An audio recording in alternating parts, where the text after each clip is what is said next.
Welcome to another edition of the Calgary Sessions. This is episode number 15. I'm your host, Jeff Humphreys. Today's guest, him and I go way back to some pretty fun. It was a fun time in our lives. Lots of playing, lots of mayhem. We'll talk about it a little bit, I'm sure.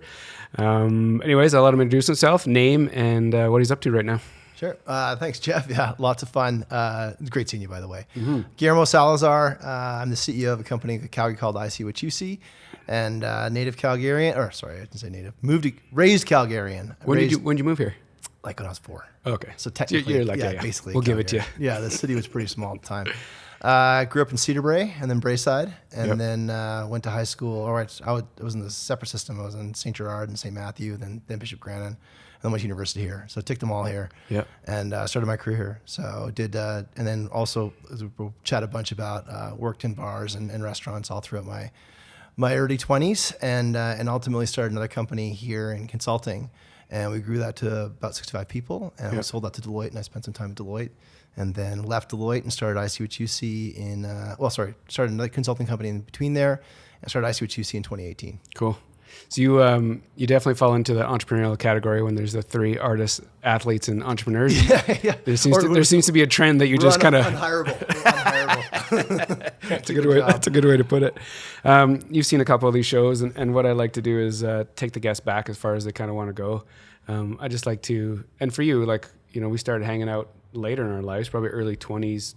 So yeah, take it back a bit. Whether it's junior high, wherever you want to go, and just like what you're interested in and your passions back then, inspiration, and then we'll just kind of start weaving our way to where you are today. I mean, I grew up in Cedar Brae, part of town. I spent a lot of my life, like I think a lot of your guests, working, right? And so working was a big part of my life, and certainly a lot more than maybe kids these days. And so from early age? Early, I was paperboy, right? Okay. And then from paperboy, I started doing volunteering work to get a job as a sailing school instructor. I taught sailing at 16 to I was 22. Crazy. At the reservoir. No, not 21. 21.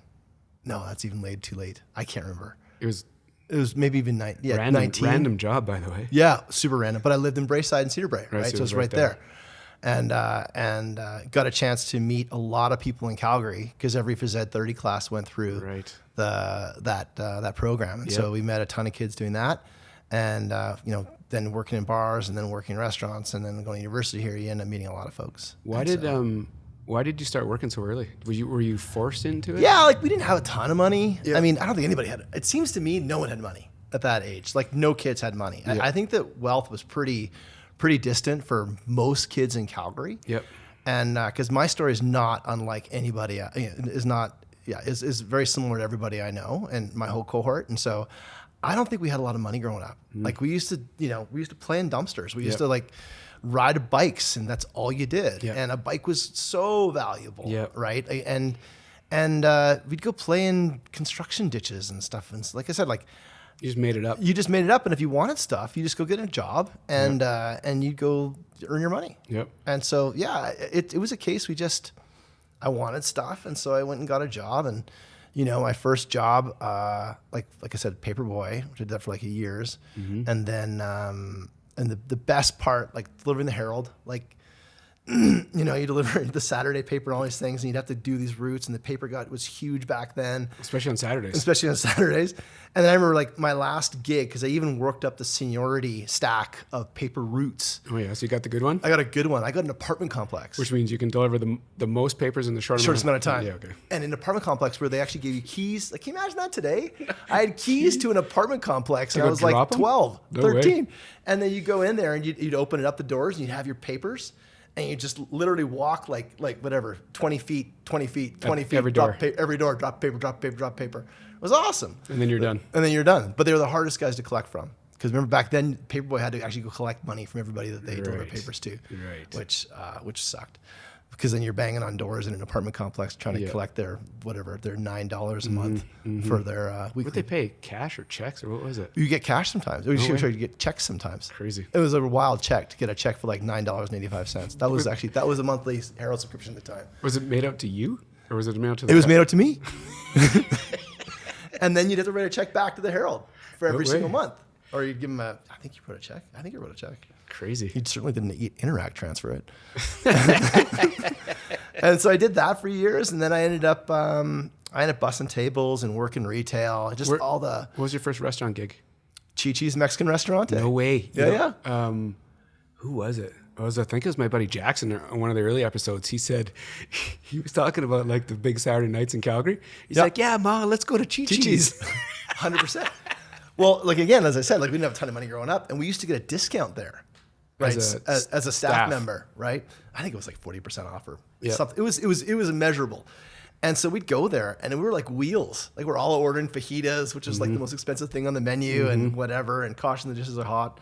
But we had a blast. So you're bussing there? Yeah, I was bussing there. And then did you have another job at the same time? Or were your jobs like, do one, next one, do one, next one? No, they were always stacked. Like I would do, I was still going to school. I was in junior high school and high school. So you it was that. And then I worked retail for a bunch. Cause remember the wage was like $3.55 or something like that. See, I didn't start working until I was like $3.55 was, no wonder we didn't have any money. Like that was minimum wage, and that's all we paid us. Like you get a paycheck for like $95. That was your paycheck, and you worked, and you worked for it. Hours. Yeah, I think my first job was at Safeway, maybe in West Hills, because I was playing hockey all the time, so I couldn't really do both. So I think my first job at Safeway stocking shelves, I think I made like $12 an hour. Yeah, but like, back then Safeway, that was like the elite job, like Safeway and Co-op. I remember all the people that used to work there. They used to drive these tricked out Mustangs. I'm like, how these guys afford them? It was probably a Capri. Debadged. Yeah, it was probably a Mercury Capri. So where were you working retail? Oh, I basically worked at everywhere in South Center Mall. Oh, okay. Mall guy. The mall guy. Yeah, I worked at some of these embarrassing venues. Canary Island. Crazy, man. Like a Kinney shop. And then I had in grade 12, I worked at Jersey City. It was a really good job. Cool. And it was a cool job. And did you just bounce around? Is somebody you would see it now hiring and you just go apply? Or I think you just kind of get bored. Like, it wasn't like it was like moving into management. Yeah. I remember when I was at Canary Island, that was the very first time I heard someone got an email. They had to go up to one store, I think the Sun Sports. I think it was probably a Kinney shop. And they had to go collect the email from the company and go read the email. Crazy. Yeah. And then I went back to Chi-Chi's for my first waitering job. Okay. And then I ended up at Joey Tomatoes, and that's where I really started kind of working in the restaurant scenes then. And Joey's, which one? Down in Joey Tomatoes, Southport. Okay. Yeah. So like at the time, like Southport was kind of a bit of a hotbed. You had Earl Southport and Joey Southport were big spots for action. And so we'd go there and have fun. So what was the why did the service industry start? Why was that your move? Why do you think it was? Why did you go there? Did you have the personality? Did you just like the action? It was a ton of fun. It was your job is to be friendly and charming and remember things. And I think I really, like a lot of people in the service, I really like the pace, like the adrenaline rush of being slammed. Every server has a memory or a nightmare of where they keep getting sat tables and their drink order never comes up, and then all of a sudden table 12 wants cappuccinos, and it's like that never happens. But that's just like, it's that level of anxiety and managing through all that. And so and it was great money. We made really good money for the amount of effort we put in. No one even looked at their paycheck back then. It was all about tips. So it was a total, if you can think about it, it was 100% commission industry. Yeah. And and a lot of people with certain characteristics thrived. Yeah. And made a ton of good friends. Like our friends today, our best friends were people we met in the restaurant and bar industry. Yep. Did you went to university in Calgary, like you said, and were you working in restaurants and bars then? Yeah. Yeah, I worked all the way through. Gotcha. And where were you? Was it when you were going to school? What'd you graduate with? Commerce degree. Okay. Yeah. You're the second guy. You're like back-to-back commerce guys. That's why I feel so stupid around here. Careful. we think we're worth more than we really are. So you were fine. So you worked restaurants all the way through university. That's what kind of put you through? Even after. Like I was in, I got married at 26 and a half. Yeah. And I think I had my bar job until I was like 27. That might even sound right. So and the reason why I worked the bar job to save for the wedding. Yep. To pay for Which for bar? Well, Embassy. Okay, that's it. Yeah, That is Embassy, the bar. yeah. That's the bar job. Okay. Yeah, I worked at Embassy until because then Allison and I met at Embassy, Yeah. and she left to go to Cilantro or Concord, then went to Cilantro, and then and she was in the restaurant industry until she was pregnant with our first, and still working in the restaurant. So you know, that's our background, and like I worked there until I was working on a project in Montreal, right? So we're working crazy hours in Montreal, and I would fly back from Montreal, sleep on the plane in time for my bar shift. Work Friday, Saturday. Work Friday, Saturday night, because I was making more money at the bar than I was doing management consulting. And that place was, we were busy. Back in the heyday, like Yeah, we were busy. the Embassy was like. Yeah, we were busy. And there was a period of time where I remember talking to our manager, incredible guy, Drew Smith. Drew at the time after Lee left. Yep. And I come in and I'm just exhausted from a work week. And he's like, and it was dead, thankfully. And he's like, you don't need to start tonight. And I was like, oh, good. And he's like, are you sure you want to start ever again? And I was like, you know, Drew, I don't think I do. I don't think I can do this anymore. You know what? You reached your capacity. I maxed out. And he's like, yeah, I don't think you do. I don't think you get it either. And I was like, strongly suggested. Perfect. My bar days are done. What do you think about those days? Like those were probably some of the funnest moments that I had. Easily the best. I think we had the best nightclub staff ever. It was unique, wasn't it? Oh yeah, 100%. Like we had, I mean, for starters, the bar, it was jammed. Like the energy level in that nightclub was so high all the time. Yeah. And we had such good bar staff and such good, I mean, and just the vibe and the uniqueness. And it was so much fun. Like we had so much fun. What's your like, you know, I got a bunch of memories. What's the one that jumps to the top of your head? Yeah, I was thinking of some of these like I can remember like we had the rooftop patio, the only rooftop patio in town, and we let that thing stay open way too late. Like we were having, the wells were freezing.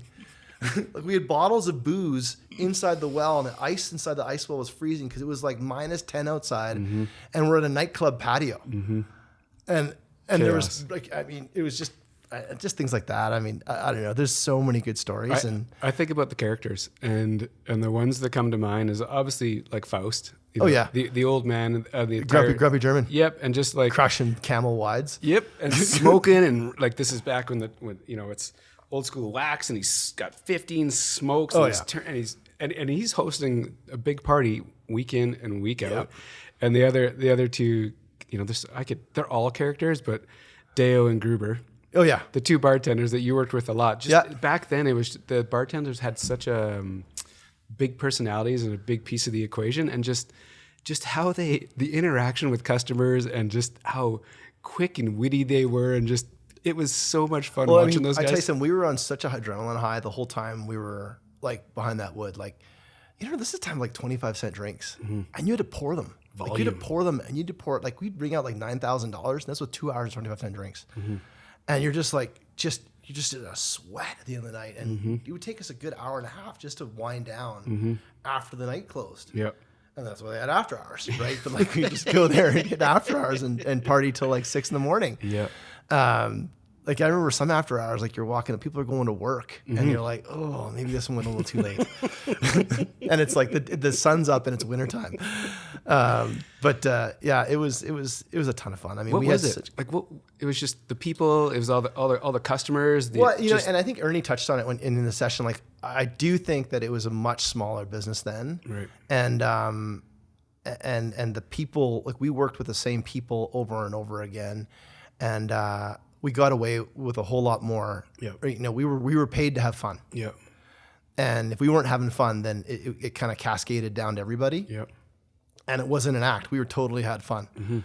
And so I think that was part of the whole, that attracted a certain type of personality, and that personality enjoyed being with it. You know, its mirror image of itself, and we had such a blast, right? But like Jody, Lost Scott, like Rubberhead, I guess Rubberhead was his nickname. Everyone know Rubberhead. Yeah. And you get into like even the ones with the crazy horse, right? Like Lonnie, Little Bob, Smith, all those guys, like Andre, Jeremiah, right? Like all those personalities, we all were attracted to one another, and we all were really loyal to one another. Yep. And so it didn't matter where you were. You know, like I said, like I kind of came up through the Joy Tomatoes, I guess it's Joy's now, Joey's through into like I worked on First Street at Gargoyles. Yep. And that's where I met Aristotle, right? Ari and I worked there. And then they opened up Bermuda Triangle below. Yep. And they worked there, and I'd moved over to Embassy at the time. And then all these these people, and then eventually you wanted to work with your buddies. Yeah. And so like I remember when we opened up Embassy, we had Molyneux came over from where was he? He was at Vicious Circle. Oh yeah. Right? And Rage Jeremy was at Vicious Circle as well, right? So they all came over. I came over from Gargoyles. We know a bunch of the servers. They came over from Frogs, and we were like we all knew each other. Yeah. And we never, may or may not have ever worked together before. And so, and then I think that the owners also at the time, it was really, like Victor was just treated us like all like really, really like we were family. Right.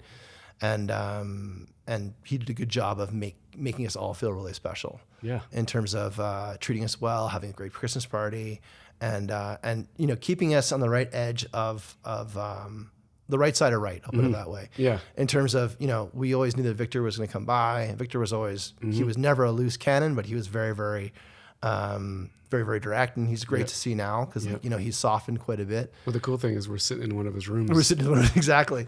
Well, and Vic was great. I mean, he let us all be personality. I think that he let us all be personalities and all of his managers let us all be personalities. And as long as the numbers were high and we worked, as long as the numbers were high. Yeah. It didn't matter. It didn't matter. The place didn't burn down and just put it on repeat. Yeah. And there was like you look at even the personalities that came from the Republic that were part of his whole management team. Yeah. Right. Like even Andrea and like we were talking about Cam Alty earlier. Yeah. And those guys and Brad and all the different places he opened up. That maybe it was that whole Republic. Like just at the culture at the core of it is just that cascaded in everything. Yeah, maybe that was it. It feels very unique and the reason I say that is just because we're all still like friends. We might not, you and I haven't seen each other in who knows how long, but because of those times and how like you said, we were all like minded and we were all kind of into the same things. That connection at that age, early 20s, mid 20s, it just like it seems to. My head always goes back to those days when I think about like the most enjoyable times. It just goes right there, like very quickly, and it's just without a doubt. And I don't know. I mean, I think I do think that there was like a really accelerated period of maturity where we had access to booze, loud pumping music, money in our jeans, and we were we had a bit of a celebrity of some sort, and then. And there was no cameras. Yeah, totally. So you were able to just kind of be on the right side of right all the time. Totally. And that was I think that was a big part of it is that we were able to do just like ridiculous things. Like crazy. And get away with it. Like we could be like, you could be naked behind your apron. No problem. It's just, right? Just another Friday. It was just another Friday. Like what the hell happened now? And just like some of the fun stuff. And I don't know, it was a good time. I certainly, I really appreciate that being able to live that life because it was so much fun. And to live it and still come out on the other side in a good spot. Yeah, and I'm lucky. I'm lucky in that, like, I wasn't. Well, at least I'm lucky because I would not have chosen to become a manager or a restaurant owner at some point in time. That wouldn't have been my path. But it could have very easily tripped into the lifer, scenario, which, wouldn't have worked for me in the grand scheme of things. Yeah. But I think that it was nice that those that, especially in my group and our peer group, those that graduate out of it have become very, very successful. Yep. So it's, and in the middle there's just people that drop away. Mm-hmm. It was such a, like you said, that out of that crew, there's definitely a bunch that are successful and have, cool things going on. A lot of them doing their own thing, which is, it seems, I don't know. It seems like, I would be curious, but I would venture a bet that there's a disproportionate amount of entrepreneurs that come out of the restaurant and bar scene. Why is that, you think? I think because we learn how to hustle early. Like I maintain to anybody that'll listen that the biggest problem in this province right now is no one knows how to sell. And I don't mean they don't know how to push or impose their will on somebody else. They actually don't know how to serve and listen to a customer and formulate a response for that customer that's desirable for that customer and a good fit for their needs.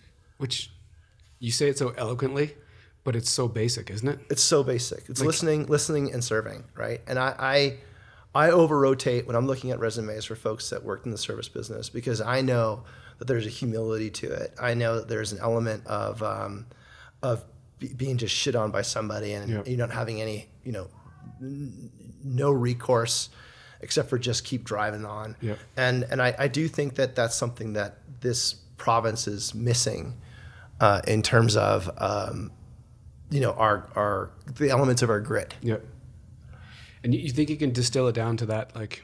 Well, I know that I look for that experience when you're hiring. When I'm hiring, I want to make sure because it's not a fair world, and there are things that if you choose to go into that business, you've kind of like chosen the unfairness of it all, and to try and make that unfairness into your advantage. Mm-hmm. And I think there's the right amount. Maybe there's a right amount of time for having done that. Like you can't be in it for maybe not 30 years, but having done that for a period of your time when someone when your paycheck was a function of someone else's happiness, or making them content and doing it, and not only just the customer but also your team members and your managers and working all that out and the owners and that's something that you got to balance and I think that you got to balance that in your career, and that's why maybe that's an interesting data point to discover is that when we were out there hustling, we had to balance all those things because there's only one bill the customer pays. Mm-hmm. Then there's the bill for all the booze, there's a bill for all the vodka, there's a bill for all the food. Yep. There's your wages and there's all that, and we kind of even had exposure to that early and in a period of time where it was a ton of fun. So we were motivated to learn that because I just look at just yours and my collection of friends that were in the restaurant business or bar business with ourselves and there's an over-representation of entrepreneurs and people that are doing their own thing. It's really interesting you say that because I was, I'm as I talk to people, I'm drawing more correlation on the sports side, on the athletic side. Oh, yeah. Just like being a high performer and understanding your hierarchy, like in these rooms. But the interesting, I haven't thought about the service industry like you are right now, which is, it makes a ton of sense. And to your point, all these characters that we grew up with that are successful entrepreneurs, they did learn how to hustle. Like they understood how to handle customers, how to do good by them, and also the finance side too. Like ringing all these things into these machines and like it's all these little pieces. Like it's a big part and making sure that it's got to be economic. Yeah, right, for everybody. So I don't know. And then you talk to the team and the sport thing, right? I mean, again, I also tend to over-rotate on people that played on team sports. Like why is that? Did you grow up, or is it? I grew up playing team sports. Yeah. I didn't play hockey. We skied instead. Yeah. But in spring I played baseball every year, and then of course just on work teams growing up, even in summer jobs. But I have such a respect for the team element of it all, and I do think that it comes down to the fact that as a team you can supersede any group of individuals that's ever within your competitive landscape. Yep. So it's trying to figure out how to work better as a team, and so that's a big part of it. And so you look at the things that we learned, that I learned, at Joy Tomatoes as an Earls group, like the things that I learned at teaching sailing in the reservoir, things I learned all different places. Yep. It all comes down to those kind of like willing to serve and be humble and willing to work as a team. Yep. And I think that if we can do those two things, you've got a lot figured out. It's gonna go. Yeah. So when did this, at the intro, you kind of rattled off a bunch of things that you've been up to. Yeah. When did you decide that you had the internal go to kind of start your own thing versus continue working for somebody? I was really lucky in that the very first job I got out of university, I worked for the founder. And so from the very beginning, and we had just done I got hired by a company called OmniLogic. Oh, yeah. And OmniLogic was based in Calgary and Toronto. We had offices in Montreal and Vancouver. And we were a technology implementation company. And I got hired I was working directly for one of the co-founders. And so I learned a ton about the business then, and then eventually went into consulting myself. And we were acquired along the way by a company called PricewaterhouseCoopers Consulting, and then ultimately by IBM by the time I left. But in that period of time, I got to just listen to a guy named Evan Hugh, who's a local kind of like local business person. Yeah. And Evan taught me a lot of stuff. And I learned a lot from Evan and from my direct leader, which is the controller for the company. And so from that cycle, I got introduced to a ton of young people. So, very similar, right, to the restaurant side of things. Mm-hmm. Ton of young people. We were in a very successful and growing industry. Yep. We worked hard, we played hard, and we served a tremendous amount of customers in a very short amount of time. And so that was kind of always in my space. And at the time, I mean, for the skills that we developed in terms of this particular technology, there was a real high demand for it. And so it eventually got to a point that I got frustrated with my career development, as it became a bigger company and just the sheer dollars that were available. Yep. And so it was a question of betting on yourself. And I left early. And it's funny because I left early for a subcontract. Like I was working in Berlin and on a project over there. And then I was interviewing for jobs back in Calgary. Yep. From Berlin. And my company at the time could only get me jobs in like Miami or other parts of the world. Yep. Nothing back in my hometown, but I was able to get more jobs back in my hometown than they could. So their business development function was failing to some degree at that point in time. Yep. And so I just kind of took advantage of the kind of inefficiency in the market between their ability to land deals. Yep. And my desire to get paid more money. Yep. And the market. And so got a job at my first subcontract at the time was, so after I'd done 5 years with Army Logics / PwC, I was on my own working for Suncor. Before you went to Suncor and you're working like right for the co-founder. Yeah. Did that start to change? Like was there more layers being put between you and the co-founder? And does that start making you less interested because you can't have the same impact? Like, do you think? I'll say yes and no, because two things are happening at the same time. So the co-founder, he was getting depowered by his deal. Gotcha. Right, because he got, we were acquired by PwC, and right. so ultimately all the co-founders were depowered. Yep. And so that was happening, and at the same time, I was becoming empowered. Yep. Because I was getting better at consulting. Gotcha. So my domain was was growing faster, and they were getting depowered, and Gotcha. so consequently, there was eventually just a mismatch in terms of a work relationship. Yep. And I was just doing my other things. So, but really good question in terms of the fact that, and what's funny about Evan is ultimately became a mentor of mine all throughout my life because he's just been that kind of he's a very giving personality. Yep. And very supportive of Calgary and technology in Calgary. And we had this history of where he hired me out of university. Yep. It's crazy. So yeah, it all makes sense. It all makes sense. But this gets back to our conversation about the process, right? Like some of the coaching, I've had an opportunity to have some really good coaching throughout my life. And do you go after it? Like, do you make a conscious decision to get coached? Or do you? Yes, I do. So I have, let's see, I'll go back in time. So I've had formal coaching really twice. Yep. And the rest of it's been informal but structured. And so when I was part of I left. Here, I'll frame this all properly. So I left PwC and I was on my own for a number of years, and then in 2009 started a company called Quattro Integration Group, and that's the consulting company that myself and 3 other co-founders, we grew that to 65 consultants and ultimately sold that to Deloitte in 2013. Yep. In that period of time, I was part of a group called YPO. Oh yeah. And when I was at YPO, I got a hold of this concept called the Forum Group, which is like a personal and very confidential business group. Yep. And you basically go through structured like forum or peer coaching. Yep. And that's something that I'm really prone to. And so since then, I've been a part of, like I didn't have that after we left because of conflicts. Yep. But then after Deloitte, so like I'll say around 18,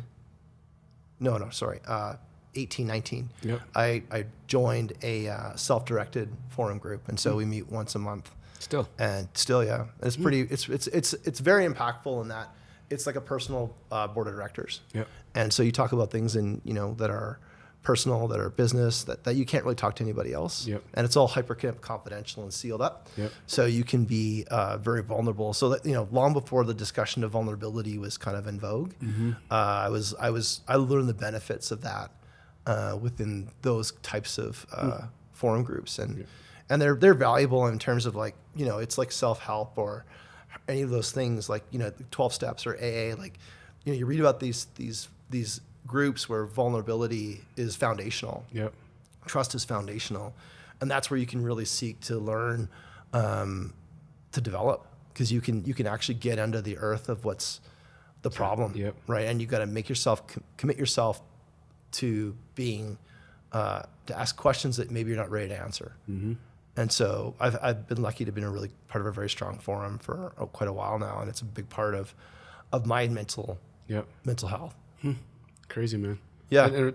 I find it super interesting because I've never, my brain just doesn't go there. It's such a, it's helpful in that it's probably one of those things. I think it's, for many people, it's a thirst that they don't know they're thirsty for. Yeah. Because being able to talk to people that are independent of your competition, your competitive landscape, or what you're dealing with, and then having the approach where you're just sharing your experiences, asking clarifying questions, and offering like unequivocal support, it's really a positive place for ideas to flourish and for solutions to flourish. And so many times just the process is something that is, again, I'll talk about process a lot, but like the process itself is cleansing for learning about how to mitigate a problem, or how to challenge yourself to do better. And it could be anything. It's wild, man. It's such the way you talk about things and the process and stuff is like the exact opposite of how I work. So it's super interesting for me to listen to you and just understand how you operate and how you decide to do things, because it's a process that has always felt foreign to me. Process feels very foreign to me. I'm more of like a gut intuition, make moves that way. Yeah. But I totally appreciate process because you need it. But my first move is always my gut and intuition.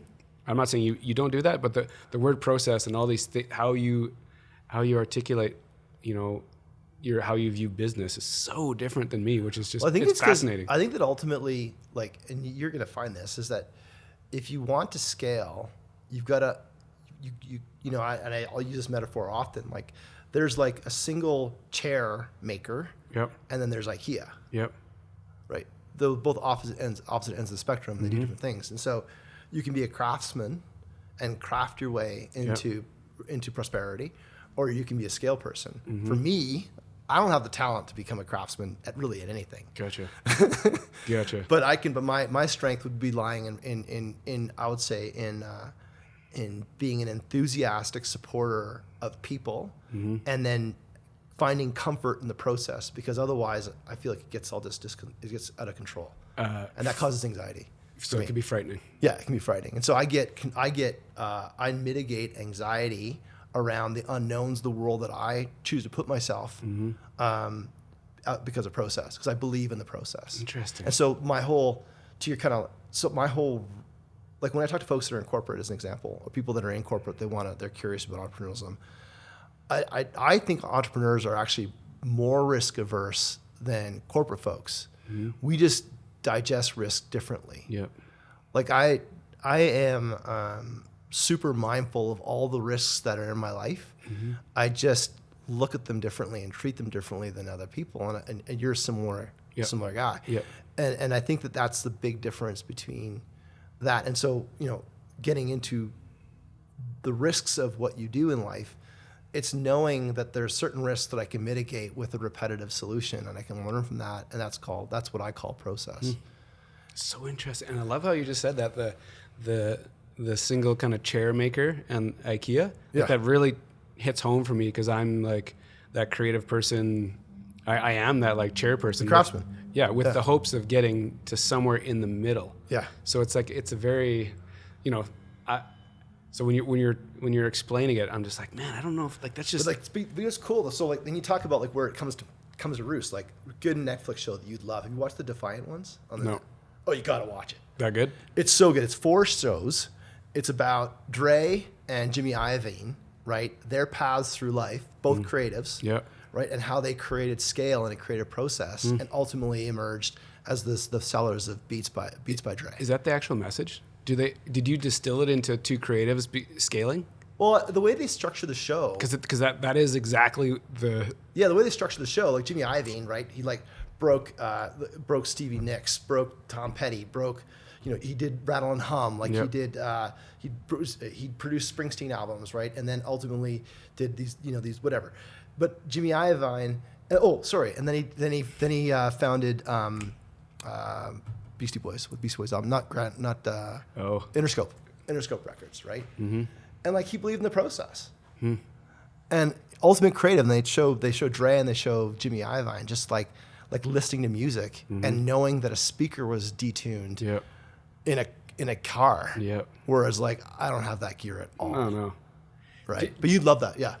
And when you watch that show, could you actually you connect those dots quite easily? You're like, yeah, well, 'cause it was obvious to me. Okay, but to you, to me, maybe, yeah. Okay, because I think,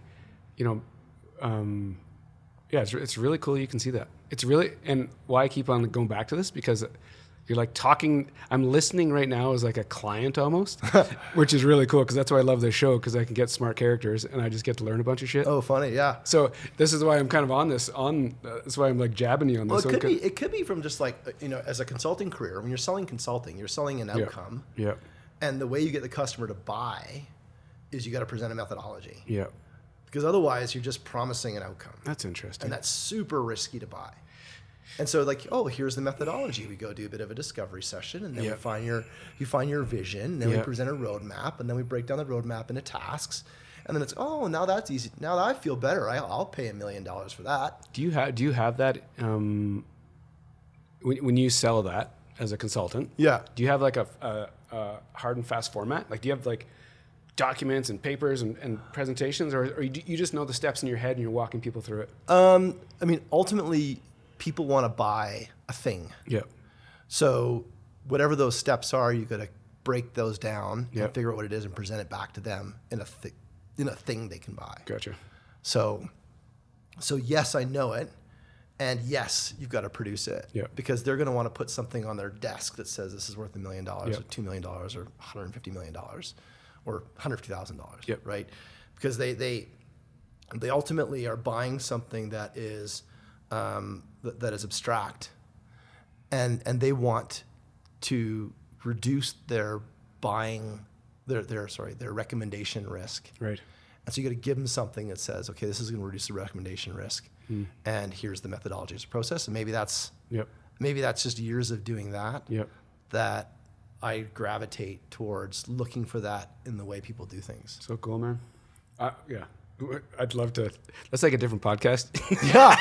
Well, I mean, it can be pretty boring. I mean, it's funny. Is a lot of it is just like going back to what we were chatting about earlier, like methodology structure and storytelling structure are all the same. The difference is in storytelling structure, you're arcing on certain parts of that narrative to create intrigue and desire. Whereas in a consulting methodology or delivery methodology, you're trying to do it to mitigate intrigue and risk. You're trying to remove it. So in one, you're hiding certain details, right? Like you go back and watch like E.T. again, right? Or go back and watch like Psycho, where like you hear the sound, you see the knife, but you see the blood in the sink and the drain, but no one is actually filmed being stabbed. But that's heightened anxiety by what they withhold. In a consulting engagement where you're selling abstract stuff, I'll put it that way, you are about revealing as much as possible based on what you understand. Just so it's clarity, which then has confidence to make a decision. That's right. And they'll pay more. That makes sense. Because you're reducing risk. It's cool, man. I'm getting like a little 101 here. I didn't go to university, so this is my education. That was selling. I want to get you talking about a project that's obviously kind of that I'm interested in, is on the hockey side of things. I want to get into Raven. Yeah, Raven was a lot of fun. It's still a lot of fun. We started Raven in 2012. And just clarify what it is. Yeah, for sure. Raven Hockey is we started out creating pro stock sticks for players under 120 pounds, and we were the first in the world to scale a stick down to a player that was developing. And I would say developing in terms of they're growing, right? So they're growing from like a 40-pound hockey player to, like I said, 120 pounds. And one of the things that we got out of, again, borrowing from another industry, looking at golf had graduated golf clubs for players. So there was 27-inch golf clubs right through to 54-inch long golf clubs. And the golf market had this really established way of communicating to everybody about the problem that your golf equipment had to fit you, otherwise you're going to have a miserable day on the course. And we took that same idea and built it into hockey sticks and marketed and brought that to market around communicating to the market about the problem that your gear doesn't fit you. And so you're not going to have a good day if your gear doesn't work. And so we communicated about you get the right, depending on your height and weight, here's a grid, here's a communicate it, and pick the stick that fits you. And buy that stick, and you're gonna have a better time. You and I growing up playing hockey, we would have bought a stick, and we probably might have cut down like 12, 14, 16 inches off a hockey stick because you were an inch taller than the small, or you put plugs in it, right? And you just have this really terrible athletic experience. The flex goes all the over flex the is all over the place. And and the story that my co-founder tells. Who's that? His experience, Sean Riley. Okay. He went and bought this. His kid was a beanpole, grew really fast, really early. Excuse me. And graduated out of the stick that he was accustomed to. And then he went and bought the next level stick, cut it down, just like the guy in the store told him to do. And he was terrible. Because it went from like super noodly to the stiff 2x4. And his kid was, wasn't able, nobody would be able to manage that. And he was even worse. And so now you're kind of caught in between. And so we built the stick, brought it to market, and we grew it into 240 stores in North America, plus a couple stores. And at our biggest, it's hard to look back in the spring of 2021 and wonder where the market's going to be in terms of hockey. But brought it to market, and we had no money. And so we were... What year was this? We started in 2012. It's been that long. Yeah. Crazy. And I didn't pick up on this. I didn't pick up that you were involved it was a while. It was a while because I don't have kids, but and then all of a sudden you hear Raven, and then somehow I figured out it was you. I was like, wow, where'd this come from? And that was a total side hustle. Yeah. And so we learned a ton in that space around. Because your boys were playing? Boys were playing. All three of our founders. So my co-founders are Sean Riley, Dan Pilling, and Pills. myself. Yeah. So Pills, that's and the whole world knows Pills. Yeah. So were you guys trying to solve a problem that you could see for your own kids? Well, or just the industry? I'll say we had a personal experience with the problem. Yeah. And then the size of the market was, well, the best part about that market is that it fills itself up every year with a new kid that's coming in and a new kid that goes out. Right. And the kids grow, so they don't, the life cycle of a hockey stick owner, of hockey stick ownership, that particular piece of equipment is really short because kids grow and they break things. Totally. Right. And so, be a product, have an emotional connection, tell a good story, and connect that story with the buyer, and then put it in a place where they can get it, and place that bet. And did you? My head went right to your scale conversation. Did you know how to get it to 240? Did you know it was going to go? No, and that was a lot of lessons, right? So it took us a while to get there, and the lesson with Raven is that if you want to go compete against Bauer and CCM, which sounds daunting, which is, and I don't recommend it, make sure you go faster than they can go. Right. Be nimble. Be nimble. But I mean, we didn't have enough capital to go at them. Right. And so we would have been in a better position to lock in that particular market had we been able to completely displace them from that category altogether. But we didn't know enough about distribution channels and how stores buy and how they buy. They buy a full catalog of products. So if you want the new Bauer NX2, you've got to buy this and that, and how they package things. And so we learned a lot of that after the fact. And so those are expensive lessons to learn. But it was worthwhile. I certainly learned a lot. All three founders, we learned a ton in go-to-market, in digital marketing, in emotional storytelling. in conversion, and then ultimately what it takes to get to be venture scale. Yeah. And you can you look at CCM as an example, started a bicycle company in Toronto, right?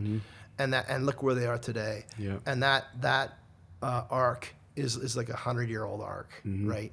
So you're looking to displace somebody. I'm not saying you can't do it. It can be done by anybody. Yep. But ensure that you have the right capitalization and the right skill, where we were doing it as a side hustle. Yep. So if you're going to go at Goliath, go at Goliath. Don't try and do it as a side hustle. Yeah. Because ultimately you're just going to lose if you're not committed. And I mean fully committed. Yep. And so that was our lesson there. And Still going, right? it's still going. It's a great brand. Yep. We have a ton of we're lucky in that we've got passionate followers for our brand in a passionate sport. For sure. Right.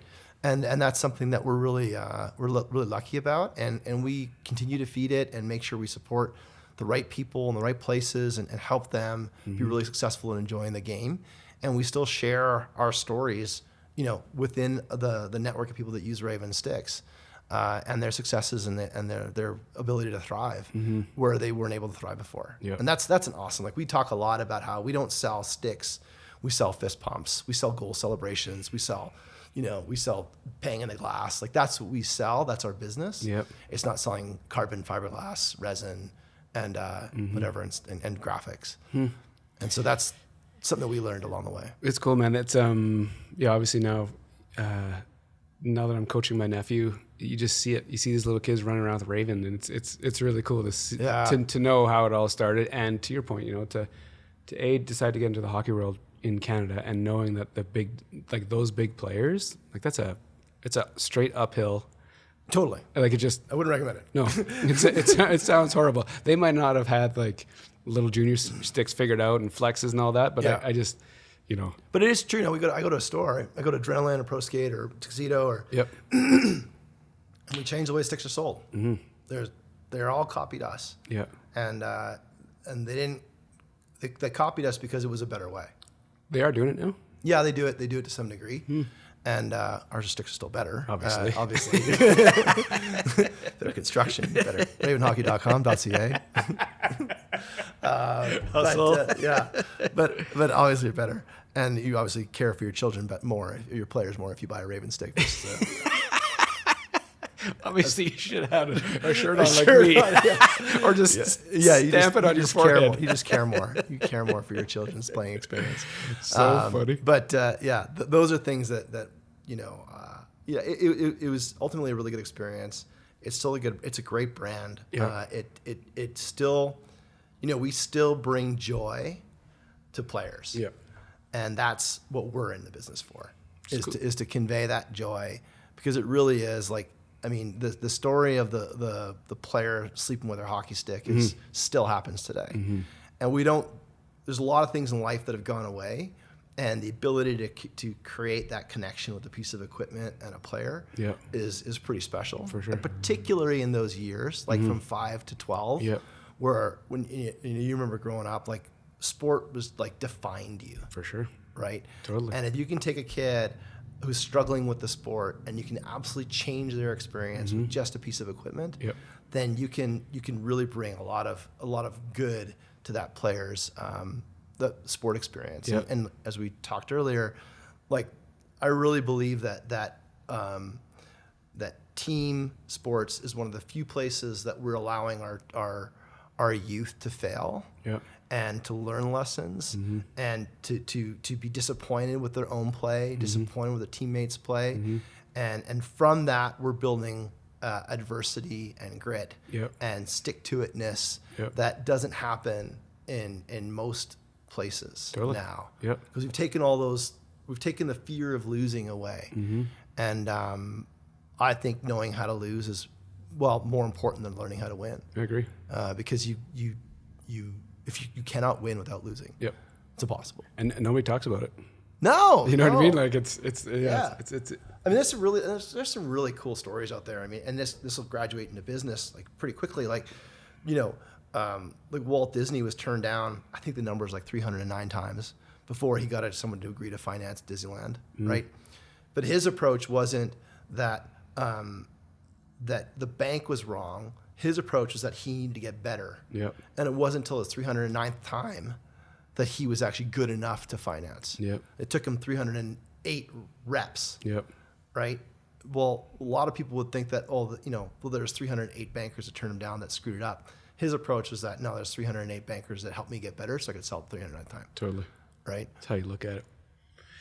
Interesting, man.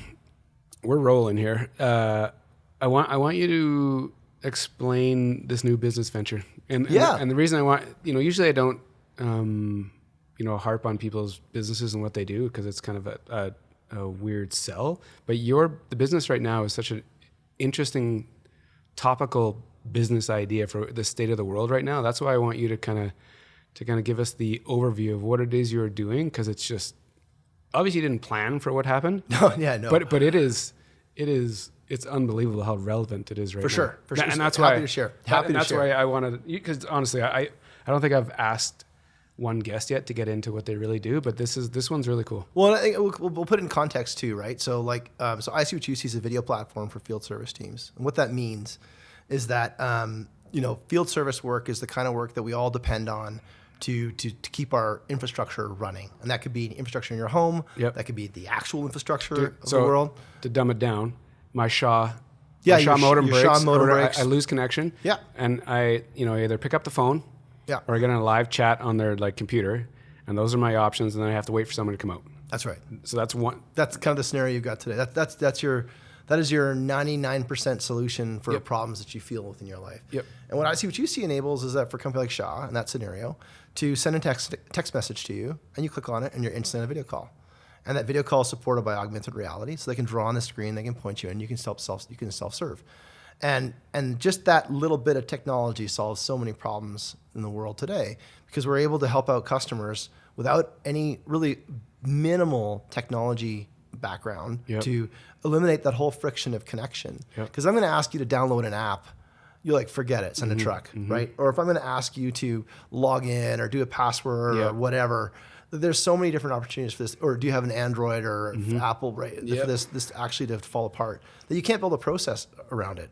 But if you want to actually have some sort of enterprise scale, you've got to have something that eliminates all those friction points with that end customer, makes it smooth, and then ultimately collects data. Gotcha. And that data that we collect helps drive an improvement of the process. So as in, if going back to the Shaw example, if they keep on seeing the same thing over and over, same problems over and over, and you guys can show the data, then they can make a change in infrastructure so that problem doesn't happen. And maybe they don't buy that. Maybe they stop selling that particular modem, or they have they change the way they resolve the problem. So they go say, hey, and it can be anything. For example, let's make sure the thing's plugged in first. Yep. That sounds silly. Or make sure that if it's plugged into a power bar, is the power bar plugged in? Yep. Is that thing turned on? All those things that are obvious, trucks roll for that. Yep. And it costs these companies like Shaw a tremendous amount of money. And what's even worse is it costs them a lot of money. It creates a tremendous amount of customer anxiety and downtime. Yep. So being out of the internet is one thing. What if you've got a leak? Yeah, for sure. If you get a leak, there's collateral damage that's forming. Let's say you're underneath your toilet, it's leaking. Yeah. That you want to have an urgent solution for, and that's it's really inefficient in the market to scramble somebody to your house just to turn off the water supply to that particular toilet. Yeah. Because literally, they get a text, somebody pops up on video. Yeah. And they're like, hey, just show me the toilet. Yeah. Okay, great. Turn that valve to the See right. that thing to the left. Yeah. Turn that valve to the right, shut the water off, we'll be there Monday. Yep. Don't use the toilet, right?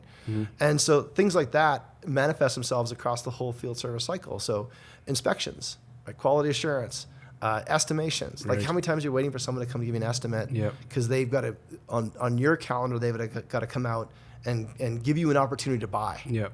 That's silly. You should be much, because usually the first person that gets there wins the deal. Yep. So we've got customers now. As long as they got a half personality, they can close the deal. But even then, even then, if you're the first person, you're usually going to win. So we've got customers that do it that use ICwhatUC all around Toronto. Whereas if there's a deal, and one's a commercial cleaner, and they're based out of Markham, right? Which is, if you know Toronto, it's opposite side of a big gigantic city. Yep. And they'll be bidding on work in Mississauga, which is an hour and a half to 2.5 hour drive on a good day. On a good day. And so you're committing to drive all the way across that town just to have a chance to win work. Just to take a swing. Just to swing. And now those swings are at a low cost. Yep. So they can go out and they hit the customer calls them, they review the site, and they can give the customer a budgetary direction within like basically half an hour, Yep. right? Rather than all that, basically 5 hours of back and forth and the deals you didn't win because you didn't bid on them. So, and behind all of this drives is an AI engine that begins to start to, as you mentioned, like learn from the process and try and make recommendations. God, you and that damn word. It's gonna be know, burned. I'm It's gonna be sorry. burned into my there soul. you go. But That's I need it. So anyways, keep going. There you go. But that learn from the process so that you can get more scale and how to solve this repetitive problem. And so as I was saying, like it's really expensive. It costs a ton of time. It's the most unsafe part of the job is driving. Yep. Right. So if you're a technician in the field, your likelihood of getting injured in the job is like 10x when you're behind the wheel than when you're actually doing your work. Right. And then finally, there's a ton of emissions. Right. All those trucks in the world that are idling, all the emissions that relate to field service delivery are all super controllable, but no one has any sort of like, because they haven't had a digital option, they don't really, they're not factored into what's possible. And so make it safer, make it cheaper, make it quicker, make it less polluting. And that's, and your customers are happier. So all those things can happen at once. Did you, when did you start it? When did you and I? So we founded, group co-founders. What is it? Yeah, co-founders. Okay, Two co-founders. We founded it formally, I'll say late 2018. Okay. And we worked for a full year with, we got lucky with ACO as a customer right away. Local gas utility, and completely uncharacteristic for utility to take a technology bet. But we solved the problem for theirs that they had around truck rolls and customer service.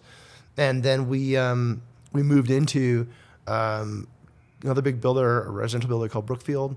They came online and then just had those two customers for the first, I'll say 7 or 8 months. And then we were fully commercial in January. And now we've got about 35, 36 customers now. And, now we've got, we're a team of 10, growing fast and really pushing hard this remote work for field teams. Like, it's just so topical. Like, and it's funny, like we've all suffered the pain. Like we suffer the pain of inconvenience, suffer the pain of downtime. And what, I mean, you're right in terms of topical, but it's like everything's remote right now. Like, the whole world is going, I'm exaggerating.